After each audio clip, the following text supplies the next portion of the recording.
Now, let's get into the blueprint. All right, I'm going to geek out a little bit, but I added some business people into it so I can geek out. See, I have a strategy through everything that I do. All right. It's an amazing tag team situation. So, um, I was doing some research, and the common theme that I was getting was why create content, not how or anything like that. We've covered a lot of that in our lives. You better go check out our YouTube lives every Tuesday at 8 p.m. Eastern. Okay. Slight plug. But uh, I found a great interview by the Hermozis, and Moose is going to go more into who they are and everything like that. But I was very fascinated, one, about their journey, and two, what they talked about with content. But Moose, who are these people? Yeah, so Alex and Layla Hermozi, they actually are now married, and they run a company called acquisition.com that just does a lot of money in revenue. Let's just put it that way. They do a lot of money in revenue. But really cool story, man. They started from, I guess you could call it the bottom. Alex Hermosi used to have gyms that he owned and ran, and then eventually sold all 5 of his gyms to start helping other gyms build their revenue. And he built this company called Gym Launch, where he learned about offers and how to run ads and creating content and all of that. And all along, Layla, his wife, was along him for that journey. So it's not always a straight path to the top. I was listening to his book, and that's how I kind of learned more about it. But he had a kind of an up and down scare where he almost lost everything, bounced back, and was able to build up, and then eventually sold that company and took everything that he knows and started acquisition.com, where he pretty much, their whole motto is to give away everything that they have for free so that they can help entrepreneurs scale to $3 million and more. And then at that point, they're willing to partner with you to help you grow your company to 8 figures and beyond. So that's how acquisition.com has come about. So really cool, obviously pumping content, but back to you. Well, let's just hear what they have to say. People really need this. They need to hear like what it's really like to run a business, rather than, I think there's a lot of like flash out there and a lot of misconceptions around it. And I felt like building the business was one of the most painful things I've ever done. It was also one of the best things I've ever done. But I feel like people don't talk about that. We want to document and share everything for free, because that is the only thing that's going to live on beyond us. That's the way that we can contribute to society. We don't need the money. Nobody else is doing it. Like, it just feels good to give back and not have to ask for something in return. You know, you build a brand. Other pros is we get amazing talent. So we get way more people who, and we don't have to indoctrinate them, they already believe what we believe. And for me, it was that I really genuinely wish, like the guys, my heroes that I looked up to, Elon and Warren, wish they had made content. I want to know what growing Amazon in 1997 was like. That was such a loaded clip of like why. So I'm gonna pick out some of the things that stood out to me, as far as one, of course, I'm gonna say the service part, right? That's combined with I wish some of my favorite founders would have made content too, right? It's always about making the journey easier for our audience, right? And that the content that we create is going to last way longer than us. I super appreciate all the podcasts, all the interviews, all the mini clips that people put out, because I'm learning so much more information than I did in school. Like, this is stuff that, that, and we've spoken about it before, where people really pay to get in certain rooms and being in certain social clubs, and having certain networks to get some of this information, and it's super easy right through our phones, that it makes me appreciate the people who are creating it way more than if I was just to read about them in a book or learn about them somewhere else. Like, I could type in a topic and all this content is coming out, and the person who comes up more about these particular, now I'm creating a different connection, right? To where there really isn't an excuse to not learn about certain things, not in their situation, not grow a business and scale, not to, uh, you know, m- make some money or create some type of impact. Everything is out there for us, and they are literally doing it just, for multiple reasons. But one is, yo, I want to make it easier for you because it was lonely for us. It was absolutely lonely, and I wished other people would have done it. The second thing that popped out was the talent situation. If I am growing a business, right, and I'm putting out content, people are going to want to be a part of that. They're seeing it all over the place. They're seeing it on TikTok, Instagram, Facebook, YouTube, all that stuff. And they're like, how do I become part of that? I was a result of that. I saw E. Those who don't know what E or who E is, that's E.T., the hip hop preacher, aka Dr. Eric Thomas. I saw him everywhere, and I was like, I want to be a part of that, right? Not because I have a personal connection with him, not even because I went to his event and I saw him, or went to somebody's event and saw him, right? It was all based off content, and I was like, I need to be a part of that somehow, some way, right? So for for us, like business owners, if anything, if we need a team, if we need more talent, this is a way as well to get that and to attract that.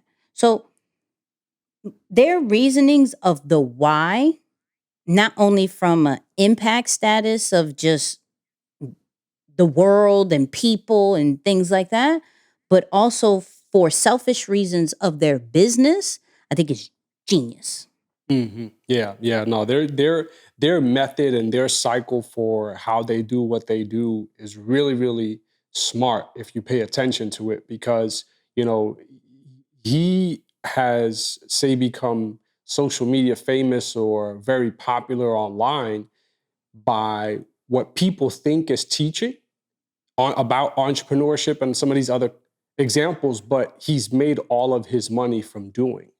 Mhm. So he's not interested in trying to sell you back the information. He's like, no, I'll just give you that part for free because I've made all of my money from actually doing the things that I'm telling you about. I'm just basically documenting or redoing or just going back on my journey and telling you what I did, or here's the different things that you might want to know or learn about based on what I've acquired to make it easy for you. Now, what I love is when you think about it, and it's pretty much a private equity model. He's helping you get to the level in which you can enter into business with him. Like, Mm. think about that for a lot of us who are just trying to rush to transact. Do you have, say, the dedication or the discipline to be able to help your audience get to a level so that they can earn a seat at the table with you? And that's ultimately what their business model has become now. So it's really cool when you start to pay attention to what they've done over the last several years to see how they're building this, and they're just laying it all out there. And of course, they work together pretty closely in how they do that. And I think also it's important to note, it's really cool that this idea that you have to be extroverted to be popular on social media or successful with your brand, I love that that idea no longer exists. Mm. If you spend enough time listening to Alex Hermozi talking, I mean, you can tell the guy is not trying to put on a show for you. He's talking to you and giving you pure hard facts around how to build and grow your business, period, point blank. Right? It's not a scene or an act. It's informational. It's educational, but still one of the most fastest growing brands. I mean, we saw in one of a video a couple months back or a couple weeks back, one of the fastest growing brands online in the last several weeks or this year. So really, really cool to just see what they've built and what they're doing. And then, of course, that final piece of helping their potential clients or their future clients get the help they need so that they can one day go into partnership with one another. Yep. And we have another viewpoint from Patrick Bet David. That's what his name is. Yep. Yep. And he was having a conversation with Sean Kennel about Jeff Bezos and how Elon Musk gave him some advice about, yo, you should put out more content. And he started putting out more, which made his popularity, bigger than what it already was, more personal, right? One of the things I heard in the interview, which was funny because I guess he went to a party and his, I think, girlfriend right now, because he did get divorced. So I don't know if he remarried, but his girlfriend right now, I'm going to say, and Leonardo DiCaprio had a situation, not a bad, like not cheating, but I think Leo was talking to her, and then Jeff Bezos like showed off some muscles on Instagram to kind of make fun of the situation, which made people laugh, and it was on blogs and everything. But he was saying, and I'll let you guys hear the clip, where we're just not in a world where you can just hide behind your company anymore. So let's listen. Everyone's starting to realize, in today's era, whether you like it or not, we're all naked. There used to be a time we could all just hide and be quiet. It's not an effective strategy today, because today, when somebody doesn't say anything about anything, we see them as disingenuous. When somebody doesn't have an opinion about things, we see them as they're hiding something. Versus, here's how I feel about this. Here's how I feel about that. Here's how I feel about this. People are trusting brands more who's a leader at the top, has a position, not necessarily a, black and white position, but we know you a little bit, versus we know nothing about you because we don't know whether we should trust you or not. I would love your take on that, because you've been coming outside a little bit more. You've been coming outside on this digital streets. I don't know if if that's a reason. Yeah, no, for sure. I mean, I think it's, I'm glad the way it happened for me personally, but I think what he's saying is spot on. It's important for people to know where you stand, because everything has become a lot more personal, or personable, I guess is the better way to say it, in today's era. So to be able to hide behind some form of brand or company or no name, no image, no nothing, it's becoming more difficult to do today, because everyone is expressing some form of talent or thought around who they are, what they stand for, and bringing that like highest level of authenticity to the forefront. And that's becoming a lot more attractive, or just a lot easier to do business with. And so in seeing that, I have become a little bit more accustomed to just sharing, and I've removed a lot of my emotional attachments from what the numbers are saying, what the comments, or any of the algorithm things. I've been able to remove my attachment from it, and I'm really able to build a consistent muscle now in just being able to put things out. And aside from that, I am starting to see the table turn a little bit, because people who might have just been either bystanders or people who just see you in crossing and like, oh, okay, it's cool that you're here, but whatever, it is what it is. And then they start to see the consistency and the fullness of what you're about. They're like, oh, I guess I didn't know. Wait, can you? Oh, and it's opening up some unique opportunities. And now that I'm seeing it, not that I want to be opportunistic in a way, I'm just recognizing the importance in today's era.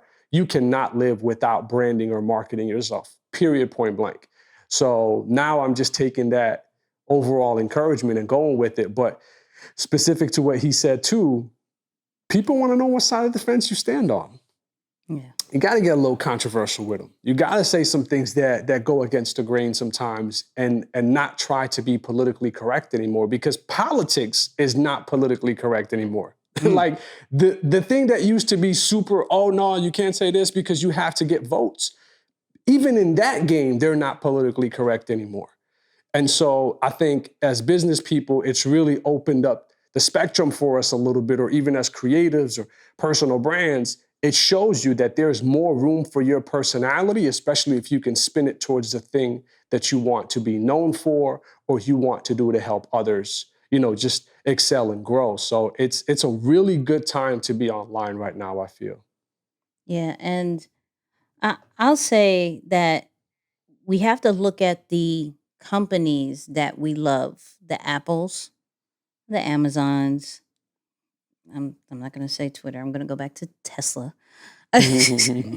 Go back to Tesla. It's all driven by a person, right?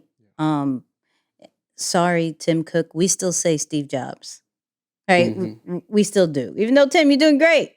Did a good job, yeah. But You're yeah, doing it's true. amazing. Not saying nothing negative about you, but when we think of Apple, it's still burnt in our head about Steve Jobs, right? Amazon, Jeff Bezos, right? Tesla, and not even and shout out to Elon Musk because he sold PayPal, made a whole guap of money. We don't say Elon Musk PayPal, They right? don't remember that, yeah. Right, we don't remember, but uh, they saw something, right? And they said, you know what?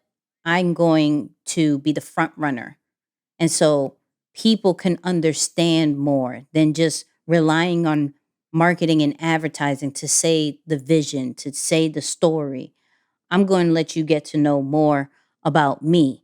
Like that's really the difference between Microsoft and Apple, a person. Big facts. Big facts. We respect Bill Gates, right? But we don't know Bill Gates, right? Some of the computers could possibly be better than Apple. We rock with Apple, right? So for anything, based off this section of this content talk, we've given multiple reasons of why you should be doing content, and I think my personal favorite, and I'll get yours, Moose, but I think my personal favorite one when it comes to this whole section is just the part about being what we didn't have. I like that That's part. Like I good. would have loved to know instead of just the interviews that we see of Steve Jobs, just like more content, like him personally does. Like more from maybe even some of the past presidents. Why not? Why not?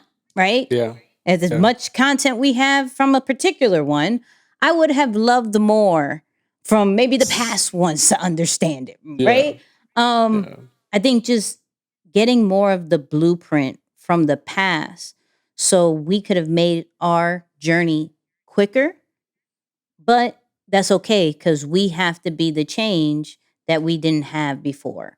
So for me, that's my favorite one, just being what we didn't have. What about you, Moose? Yeah, yeah, I gotta agree on that though. Not for nothing, because I think back immediately to my childhood days of wanting to, be a pro baseball player, and I wish I would have been able to watch the players behind the scenes, not just during the game. And growing up, before social media, of course, at the time, that was not something that you ever saw. So to ever see anything just of them, how they prepared, or what do they eat, or what do they do away from the field, that was always something that I was super hungry for because it felt like it was something that I can use and learn from immediately. So I got to agree with that. That is pretty dope. And to open it up to more business people and others that we look up to and admire, of course, that's super helpful. Mav Carter, if if you ever want to, expand the brand a little bit, please, yeah, share some more game, man. Nah, Oh, shout you out would to have them been though. They're doing mad. fire. Side note, you would have Mhm. been mad. He was in VA at this Pharrell like entrepreneurship thing. It was like a couple of days and I got invited and I didn't go. Oh, come on. Now Yeah, you yeah, yeah, gotta yeah. you gotta see the I yeah. wanted to blame it and be like, well, Muth would have wanted to be there. So since he's not here, I'm not going. That's a I good w- excuse. that was one That's of the sad. reasons. It was shout out to Mario. He invited me. He was one of the speakers at Oh, a dope. part of it. And I was like, I can't see Mav without Moose. That's weird. Yeah. That's Nah, super weird. that's why you're my homie. I appreciate that. So, yeah. So please create more content, people.